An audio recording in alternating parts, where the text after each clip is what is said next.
എല്ലാ കൂട്ടുകാർക്കും ബ്രിഷ്മി ലോക്സിൻ്റെ പേരോടിലേക്ക് സ്വാഗതം. 2025 മോഡൽ സ്വിഫ്റ്റിൻ്റെ VXI വേണ്ടാണ്.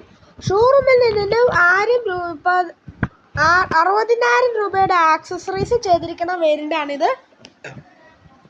ഈ വേരിയൻ്റിൽ എന്തെല്ലാം ഫീച്ചേഴ്സാണുള്ളത്, എത്ര അപ്ഡേറ്റ് ഓൺ പ്രൈസ് ഡീറ്റെയിൽ ആയിട്ട് ചെക്ക് ചെയ്ത് നോക്കാം.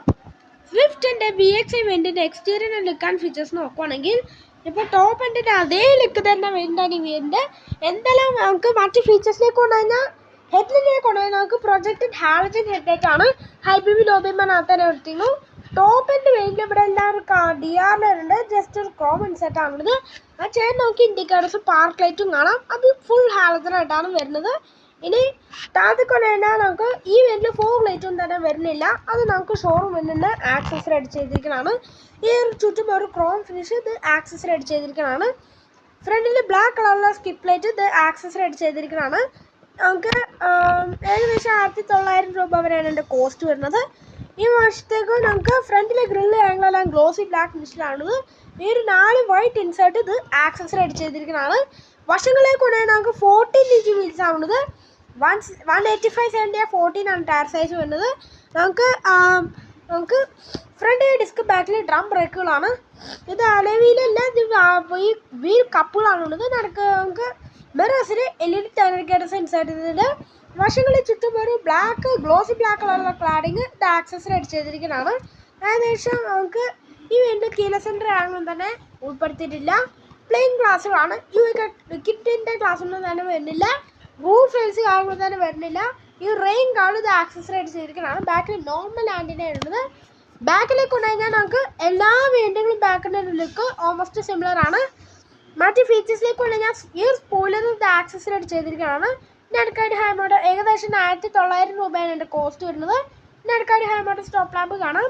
ബാക്കിലെ ഗ്ലാസ് ഡീഫോഗറുടെ ഗ്ലാസ്സാണ്. വൈപ്പറോ വാഷറൊന്നും തന്നെ വരുന്നില്ല. സ്വിഫ്റ്റിൻ്റെ ഒരു ബാജിങ് കാണാം. മറ്റേ വേരിയൻറ്റിൻ്റെ മോഡലിൻ്റെ ബാജിങ് വേരിയൻറ്റിൻ്റെ ബാജിങ് ആണെങ്കിലും തന്നെ വരുന്നില്ല. ടെയിലൈറ്റിൽ കൊണ്ടുകഴിഞ്ഞാൽ ഫുൾ LED ആയിട്ടാണുള്ളത്. സ്റ്റോപ്പ് ലൈറ്റ് ഫംഗ്ഷൻ ചെയ്യും. Indicators reverse light full LED ആയിട്ടാണുള്ളത്. അതാണ് റിഫ്ലക്റ്റേഴ്സ് കൊടുത്തിരിക്കുന്നു. ഫ്രണ്ട് സ്കിപ്പ് ലൈറ്റ് പോലത്തെ ഉണക്കുന്ന ഭാഗം തന്നെ വരുന്നില്ല.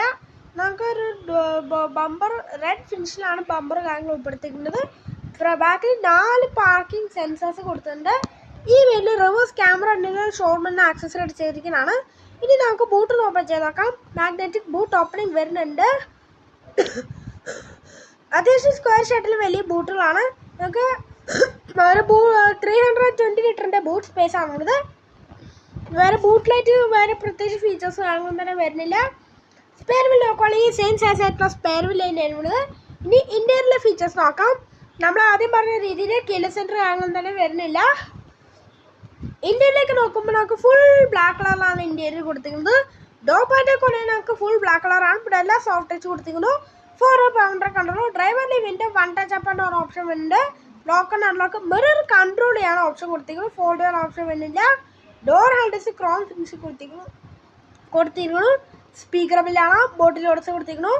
ഈ ഒരു സ്വിഫ്റ്റിൻ്റെ ബാജിങ് കൂടി സ്റ്റീൽ ഗാർഡ് ഇത് ആക്സസറി ആയിട്ട് ചെയ്തിരിക്കുന്നതാണ്. ഇലുമിനേറ്റഡ് ആണ്. സീറ്റ് ഹൈറ്റ് അഡ്ജസ്റ്റ് ചെയ്യാൻ ഓപ്ഷൻ കൊടുത്തിട്ടില്ല VSI വേരിയന്റിൽ. ഇത് ഇന്ത്യയിൽ മാച്ച് ആവുന്ന സീറ്റ് കവർ ഇത് ഷോറൂമിന് ആക്സസറി ആയിട്ട് ചെയ്തിരിക്കുന്നതാണ്. ഏകദേശം 65,000 രൂപ വരെ എൻ്റെ കോസ്റ്റ് വരുന്നത്. ഇത് മാനുവൽ വേണ്ടാണ്. 3 പെഡലുകൾ കാണാം. ഫീൽഡ് ഓപ്പൺ ചെയ്യാനുള്ള കാണാം. ഫുഡ് ഓപ്പൺ ചെയ്യാനുള്ള കൊടുത്തിരിക്കുന്നു. ഈ വശത്തേക്ക് വന്നാൽ നമുക്ക് ഓട്ടോ സ്റ്റോപ്പ് സ്റ്റാർട്ട് വന്നിട്ട് ട്രാക്ഷൻ കൺട്രോൾ കാണാം. ഹെഡ് ലെവൽ അഡ്ജസ്റ്റ് ചെയ്യാൻ ഓപ്ഷൻ കൊടുത്തിരിക്കുന്നു. ഇനി അകത്തെ ഫീച്ചേഴ്സ് ആണെങ്കിലും ചെക്ക് ചെയ്ത് നോക്കാം. സ്വിഫ്റ്റ് VXI വേണ്ടിൻ്റെ ഇന്ത്യൻ്റെ ലുക്ക് ആൻഡ് ഫീച്ചേഴ്സ് നോക്കുകയാണെങ്കിൽ ഈ എല്ലാ ആക്സസറീസ് ചെയ്തിരിക്കുന്ന ഒരു VXI വേണ്ടാണത്. ഇനി മറ്റ് ഫീച്ചേഴ്സിലേക്ക് കൊണ്ടുകഴിഞ്ഞാൽ സ്റ്റിയർ വീലിലേക്ക് കൊണ്ടുകഴിഞ്ഞാൽ നമുക്ക് ഈ സ്റ്റിയറിംഗ് ഗ്രിപ്പ് ഇത് ആക്സസറി ആയിട്ട് ചെയ്തിരിക്കുന്നതാണ്. നമുക്ക് മൾട്ടി ഫംഗ്ഷൻ ആയിട്ടുള്ള സ്റ്റിയർ വീലാണ്. ഒരു വശത്ത് ബേസിക് കൺട്രോൾസും താഴെ ഫോൺ കൺട്രോൾസ് കാണാം. സ്റ്റിയർ വീല് ടിൽറ്റ് ചെയ്യാൻ ഓപ്ഷൻ മാത്രമാണുള്ളത്. ഫ്ലാപ്പ് ബോട്ടം സ്റ്റിയർ വീലാണ്. നമുക്ക് ഇടവശത്ത് വൈപ്പറിൻ്റെ കൺട്രോൾസ്, മറുവശത്ത് ഹെഡ്ലൈറ്റിൻ്റെ കൺട്രോൾസ് കാണാം. ഓട്ടോ ഹെഡ്ലൈറ്റിൻ്റെ ഓപ്ഷൻസ് എന്തായാലും വരുന്നില്ല. നമുക്ക് ഇൻസ്റ്റാൾമെൻറ്റിലേക്ക് കൊണ്ടുപോയി നമുക്ക് അനലോഗ് ആയിട്ടുള്ള ഇൻസ്റ്റാൾമെൻറ്റ് യൂണിറ്റ് ആണുള്ളത്. സ്പീഡോമീറ്ററും RPM അനലോഗ് ആയിട്ട് കൊടുത്തിരിക്കും. നടുക്ക് ചെറിയൊരു ഇൻഫോർമേഷൻ ഡിസ്പ്ലേ. അതിൻ്റെ അകത്ത് എല്ലാ ഇൻഫോർമേഷൻ നമുക്ക് അറിയാനായിട്ട് പറ്റും. ടയർ പ്രഷർ നമുക്ക് ആവറേജ് ഫീൽഡ് ഡിസ്റ്റൻസ് 20 എല്ലാം നമുക്ക് അറിയാനായിട്ട് പറ്റും. എത്ര കിലോമീറ്റർ ഓടി. ഇനി സെൻറ്ററിലേക്ക് കൊണ്ടുപോയി ഞാൻ മാരുതിയുടെ എല്ലാ വാഹനങ്ങളിലും കാണുന്ന smart play pro infotainment screen ആണ്. 7 ഇഞ്ചിന്റെ ആൻഡ്രോയിഡ് ആപ്പിൾ കാർപ്ലേ വയർലെസ് ആയിട്ട് കൊടുത്തിരിക്കുന്നു. അത്യാവശ്യം നല്ല ക്ലാരിറ്റി ഉള്ള സിസ്റ്റമാണ്. വെഹിക്കിൾ ഇൻഫർമേഷൻസ് നമുക്ക് അറിയാനായിട്ട് പറ്റും. അത്യാവശ്യം ഈ വീട്ടിൽ നമുക്ക് അത്യാവശ്യം ക്ലാരിറ്റി ഉള്ള റിവേഴ്സ് ക്യാമറ വരുന്നുണ്ട്. ഇത് ആക്സസറീഡ് ചെയ്തിരിക്കുന്നതാണ് റിവേഴ്സ് ക്യാമറ. പാർക്കിംഗ് സെൻസേഴ്സ് ഇവിടെ ഫംഗ്ഷൻ ചെയ്യുന്നത് കാണാം. നമുക്ക് താഴത്ത് കൊണ്ടുവന്ന് നമുക്ക് ഹസാർഡിന്റെ ബട്ടൺ കൊടുത്തിരിക്കുന്നു. നമുക്ക് ഇവിടെ മാനുവൽ എസി കൺട്രോൾസ് ആണ് വരുന്നത്. പക്ഷേ ഓട്ടോമാറ്റിക്കിൻ്റെ അതേ ലുക്കാവുന്നത്. താഴത്ത് കൊണ്ടുവന്ന് നമുക്ക് 12 വോൾട്ടിന് ചാർജിങ് പോർട്ട് കൊടുത്ത് USB കൺട്രോൾ ഓപ്ഷൻ കാണാം. ഇവിടെ എല്ലാം സ്റ്റോറേജ് സ്പേസ് ആണ്. വയർലെസ് ചാർജിങ് തന്നെ വരുന്നില്ല. 2 കപ്പ് ഹോൾഡേഴ്സ് കാണാം. മാനുവൽ ഗിയറിൽ അവർ കൊടുത്തിരിക്കുന്നു. ഹാൻഡ് ബ്രേക്ക്, സെൻറ്റർ ആംറസ്റ്റ് ആംഗിളും തന്നെ വരുന്നില്ല. ഇതാണ് ഈ വാഹനത്തിൻ്റെ കീ വരുന്നത്. ലോക്ക് അൺലോക്ക് ഓപ്ഷനോടെ കീ ആണ് വരുന്നത്. അത്യാവശ്യം കംഫർട്ടായിട്ട് ഇരിക്കാൻ പറ്റുന്ന അഡ്ജസ്റ്റബിൾ അഡ്രസ്റ്റോടെ സീറ്റുകളാണുള്ളത്. സീറ്റ് ബെൽറ്റ് ഹൈറ്റ് അഡ്ജസ്റ്റ് ആണ് ഓപ്ഷൻ. വെനില സ്പ്രിംഗ് ആയിട്ടുള്ള ഗ്രാബ് ഹാൻഡിൽ കൊടുത്തിരിക്കുന്നു. കോഡ്രൈസൽ സവേഴ്സസ് വിത്ത് മിറർ ആണുള്ളത്. സെൻട്രൽ IR VMS, മാനുവൽ ഡിമ്മിങ്ങുള്ള IR VMS ആണ്. റീഡിംഗ് ലൈറ്റുകളെല്ലാം ഹാലജനായിട്ട് കൊടുത്തിരിക്കുന്നു. ഡ്രൈവർ സർവീസ് സവേഴ്സസ് ടിക്കറ്റ് ഹോൾഡർ മാത്രമാണ് ഉള്ളത്. ഗ്ലോ ബോക്സിലേക്ക് കൊണ്ടുപോയി നമുക്ക് ഡീസൻറ്റ് സൈസ് ആയിട്ട് ഗ്ലോ ബോക്സ് ആണ്. കൂൾ ഫീച്ചർ കാര്യങ്ങളും തന്നെ ഉൾപ്പെടുത്തിയിട്ടില്ല. ഇതാണ് ഓൾ ഓവർ ഇന്റീരിയർ. ഈ ബാക്ക് യാത്രക്കാരെ കംഫർട്ട് ഒന്ന് ചെക്ക് ചെയ്തേക്കാം. ബാക്ക് യാത്രക്കാരെ കംഫർട്ട് നോക്കുകയാണെങ്കിൽ അത്യാവശ്യം പേരെ തുറക്കുന്ന ഡോറുകളാണ്. ഓൾമോസ്റ്റ് 90 ഡിഗ്രിയിൽ തന്നെ ഡോർ തുറക്കാൻ പറ്റും. കയറി ഇറങ്ങാനൊക്കെ വളരെ എളുപ്പമാണ്. ഡോർ പാഡ് എല്ലാം ഡുവൽടെക് കളർ കൊടുത്തിരിക്കുന്നു. സോഫ്റ്റ് ടച്ചിനുള്ള ഹാർഡ് പ്ലാസ്റ്റിക്സ് ആണ് വരുന്നത്. പൗണ്ടർ കൺട്രോൾ കൊടുത്തിരിക്കുന്നു. ഡോർ ഹാൻഡിൽസ് ക്രോം സെറ്റിലാണ്. സ്പീക്കർ ബില്ല് കൊടുത്തിരിക്കുന്നു. ബോട്ടിൽ ഓടസ്. ബാഗിലേക്ക് AC വെൻസ് കാര്യങ്ങളും തന്നെ ഈ വേണ്ടിൽ വരുന്നില്ല. നമുക്ക് ബാക്കിൽ നമുക്ക് ഹെഡ് റെസ്റ്റുകൾ നമുക്ക് 2 പേർക്കുള്ള ഫിക്സഡ് ഹെഡ് റെസ്റ്റ് ആവുന്നത്. അഡ്ജസ്റ്റബിൾ ഹെഡ് റെസ്റ്റ് ഒന്നും തന്നെ ഉൾപ്പെടുത്തിയിട്ടില്ല. സെൻട്രൽ പാസഞ്ചറിന് ഹെഡ് റെസ്റ്റ് വരുന്നില്ല. 3 പേർക്കുള്ള ഡെഡിക്കേറ്റഡ് സീറ്റ് ബെൽറ്റ് കൊടുത്തിരിക്കുന്നു. ഐസോഫിക്സ് ടൈറ്റ് സിറ്റിൻ്റെ ഓപ്ഷൻ കാണാം. ഇപ്പോൾ അകത്തേക്ക് കയറിയിരുന്ന് കഴിഞ്ഞാൽ ഫ്രണ്ട് സീറ്റിൻ്റെ ഹൈറ്റാണ് അഡ്ജസ്റ്റ് ചെയ്തിരിക്കുന്നത്. അത്യാവശ്യം മാസീവായിട്ടുള്ള ലെഗ് റൂം ആൻഡ് നീറും കാണാം. ഇനി ഹെഡ് റൂം നോക്കുകയാണെങ്കിൽ ലിവറിൻ്റെ പോലെ ഏകദേശം 10 സെൻറ്റിമീറ്റർ ഹെഡ് റൂം ബാലൻസ് കാണാം. വൈഡ് ആയിട്ടുള്ള ബാക്ക് സ്പേസ് ആണ്. 3 പേർക്ക് സുഖമായിട്ട് യാത്ര ചെയ്യാൻ പറ്റില്ല. പക്ഷേ 2 പേർക്കുള്ള സുഖമായിട്ട് യാത്ര ചെയ്യാൻ പറ്റും. 2 പേർക്കുള്ള സുഖമായിട്ട് യാത്ര ചെയ്യാൻ പറ്റും. പ്ലസ് ഒരു കിഡിന് യാത്ര ചെയ്യാനായിട്ട് പറ്റും. സ്വിഫ്റ്റിൻ്റെ സേഫ്റ്റി ഫീച്ചേഴ്സിലേക്ക് കൊണ്ടുകഴിഞ്ഞാൽ ബേസ് വേണ്ടി തൊട്ട് നമുക്ക് 6 എയർ ബാഗ് സ്റ്റാൻഡായിട്ട് വരുന്നുണ്ട്. ABS, EBD, traction control, hill hold, പിന്നെ എല്ലാത്ത പ്രത്യേകിച്ച് ഫീച്ചേഴ്സ് കാര്യങ്ങൾ ഉൾപ്പെടുത്തിയിട്ടുണ്ട്. എഞ്ചിൻ ഗിയർ ബോക്സിലേക്ക് കൊണ്ടുകഴിഞ്ഞാൽ നമുക്ക് 1.2 ലിറ്റർ 3 സിലിണ്ടർ പെട്രോൾ എഞ്ചിനാണുള്ളത്. മാനുവൽ ആൻഡ് ഓട്ടോമാറ്റിക് അവൈലബിൾ ആണ്. നമുക്ക് 3 സിലിണ്ടറിന് വെച്ചാൽ നോയ്സ് കാര്യങ്ങളും തന്നെ ഉൾപ്പെടുത്തിയിട്ടില്ല.